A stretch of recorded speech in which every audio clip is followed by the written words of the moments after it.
Assalamualaikum warahmatullahi wabarakatuh. Perkenalkan, nama saya Andriani dengan MPM 2040401096. Saya dari jurusan Manajemen Fakultas Ekonomi Universitas Borneo Tarakan. Baik, di sini saya akan membahas materi tentang perilaku kepemimpinan dalam mata kuliah kepemimpinan. Untuk lebih jelasnya, teman-teman harus nonton sampai habis ya video ini, oke?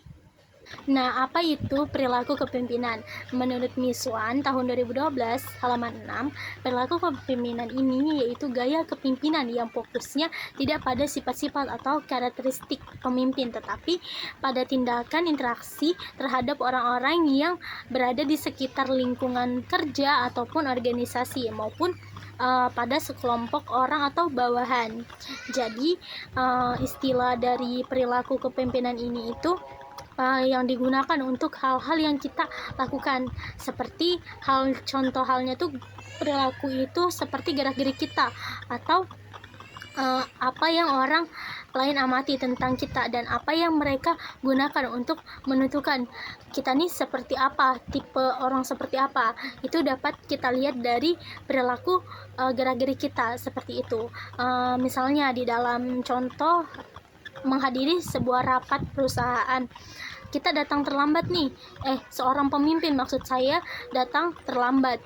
Nah, itu dinamakan kurang efektif dalam memanajemenkan waktu. Tetapi jika keterlambatan seorang pemimpin ini karena hal tertentu, kita bisa amatin secara teratur. Maksudnya kita bisa lihat apakah besoknya atau sebelumnya ia sudah pernah datang terlambat. Nah, kenapa seorang pemimpin jika datang terlambat ini dikatakan tidak efektif? Karena takutnya nanti bawahannya juga ikut-ikutan dan bisa disebut menjadi kebiasaan mereka. Karena maka itu lahirlah persepsi yang membuat keseimbangan antara perilaku apakah konsisten dengan yang diharapkan seorang pemimpin ini. Maka kita tidak dipandang sebagai seorang pemimpin seperti itu. Nantinya kita tidak dipandang sebagai seorang pemimpin.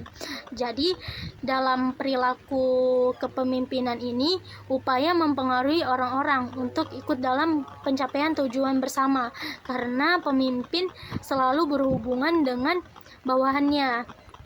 Kenapa berhubungan dengan bawahannya? Karena mereka sama-sama bekerja sama kayak gitu. Nah, terus itu bagaimana pemimpin memperhatikan mereka juga kayak gitu. Jadi sikap seorang pemimpin ini sangat diperlukan. Ada kaitan berhubungan antara sifat dengan perilakunya. Nah, si pemimpin ini memiliki komunikasi yang efektif, yang sesuai dengan situasi dan mampu bergerak dengan tempat di antara peran orang tua, dewasa, anak yang berbeda. Seperti dalam hal lingkungan keluarga nih, kan pasti punya pemimpin yang disebut dengan kepala keluarga. Nah, kepala keluarga ini misalnya bapak kita ini mempunyai perilaku yang tidak baik, seperti tidak baik gitu. Anaknya pasti juga akan mengikuti bapaknya kayak gitu. Itu yang disebut dengan perilaku kepemimpinan. Jadi selanjutnya saya akan membahas perilaku kepemimpinan dalam berkomunikasi yang efektif.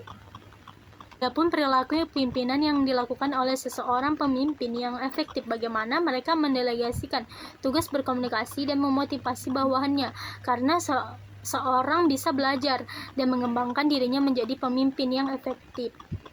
Jadi di dalam sebuah perilaku kepemimpinan ini yang efektif merupakan kepemimpinan yang mampu menggerakkan pengikutnya agar mencapai tujuan bersama, karena kepemimpinan yang efektif ini dapat mempengaruhi banyak faktor seperti kemampuan memotivasi, terus mengendalikan situasi, dan bertanggung jawab dan adil. Jadi dengan adanya perilaku kepemimpinan komunikasi yang efektif ini dapat memberikan motivasi untuk bawahannya agar memiliki kerjasama yang baik gitu. Nah, terus itu mereka sama-sama mencapai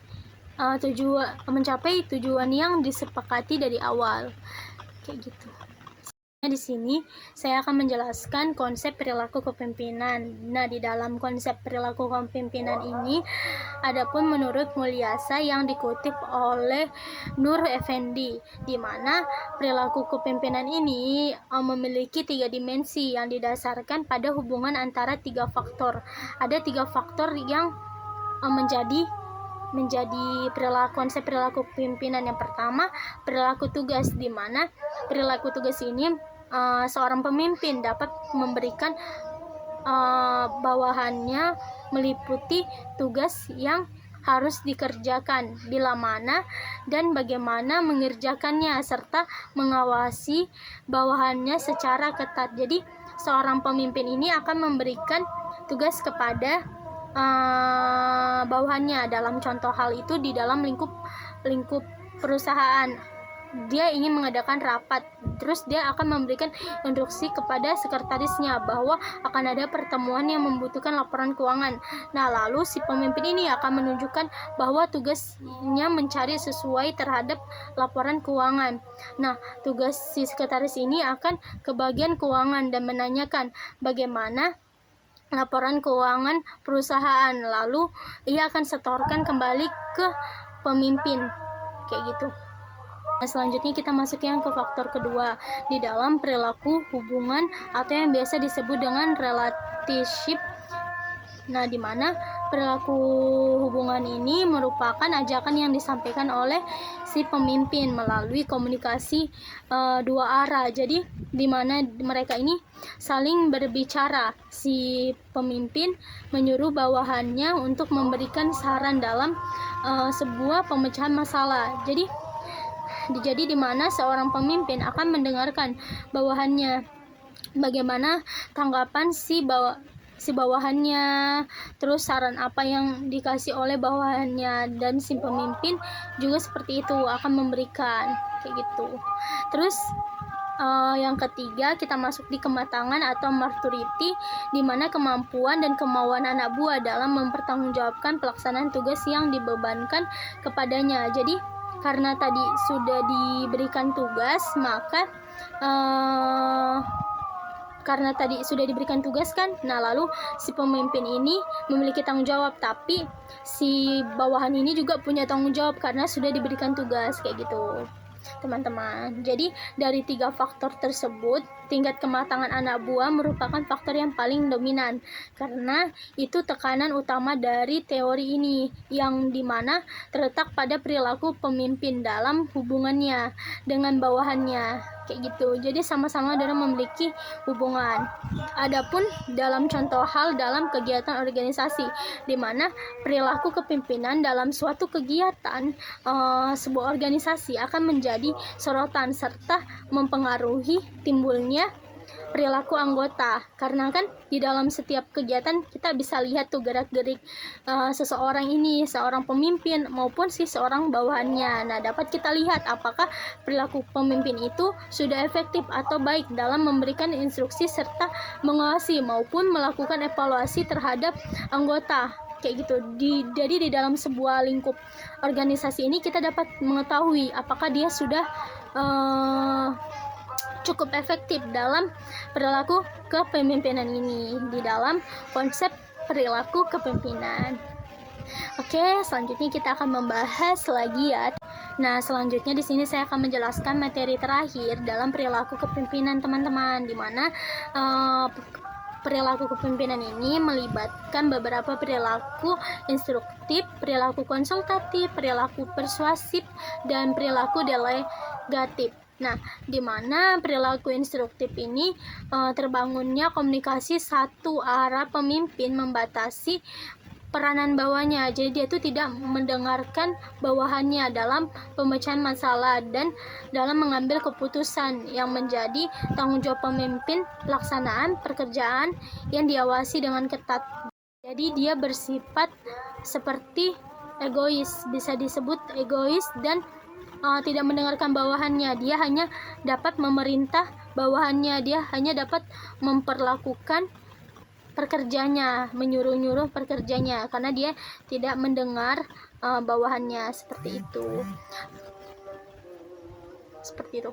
Nah, lalu yang kedua itu ada perilaku konsultatif, yang dimana seorang pemimpin berkomunikasi dua arah, seperti yang sebelumnya saya jelaskan tadi di dalam konsep perilaku kepemimpinan. Nah, dimana tadi kan saya sudah jelaskan tuh perilaku hubungan yang memakai komunikasi dua arah. Jadi si seorang pemimpin ini memberikan suportif terhadap bawahannya. Pemimpin mau mendengar keluhan dan perasaan bawahannya dalam mengambil keputusan, seperti bantuan terhadap apa yang menjadi kesulitan bawahannya, seperti itu, ataupun di dalam pemecahan masalah. Jadi pelaksanaannya keputusan tetap pada pemimpin, tetapinya. Nah, lalu yang ketiga itu perilaku persuasif. Nah, di mana persuasif ini pemimpin dan bawahan seimbang. Pemimpin dan bawahan sama-sama terlibat dalam pemecahan masalah. Jadi si pemimpin juga terlibat, bawahan juga terlibat dalam pengambilan keputusan, di mana komunikasi dua arah semakin meningkat. Pemimpin makin mendengarkan bawahannya secara intensif, bahwa bawahannya ini ikut serta dalam pemecahan pengambilan keputusan yang dihadapi oleh perusahaan, seperti itu. Lalu yang keempat ini juga termasuk perilaku delegatif. Nah, di mana seorang pemimpin mendiskusikan masalah yang dihadapi dengan bawaannya dan selanjutnya mendelegasikan pengambilan keputusan seluruhannya kepada bawahannya, bahwa diberi hak untuk menentukan langkah-langkah apa yang selanjutnya akan menjadi keputusan dan bagaimana keputusan dilaksanakan, dan diberikan wewenang untuk menyelesaikan tugas-tugas sesuai dengan keputusannya sendiri, seperti itu.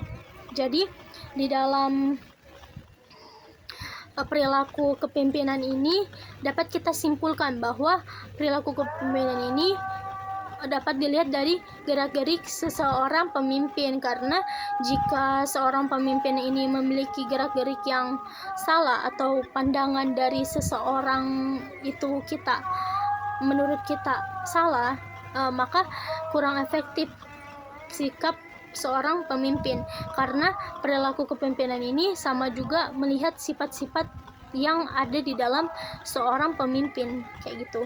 Kurang lebihnya seperti itu. Jadi mungkin itu saja yang dapat saya sampaikan. Kurang lebihnya mohon maaf jika ada salah kata. Billahi taufiq wal hidayat. Wassalamualaikum warahmatullahi wabarakatuh, dan sekian dan terima kasih.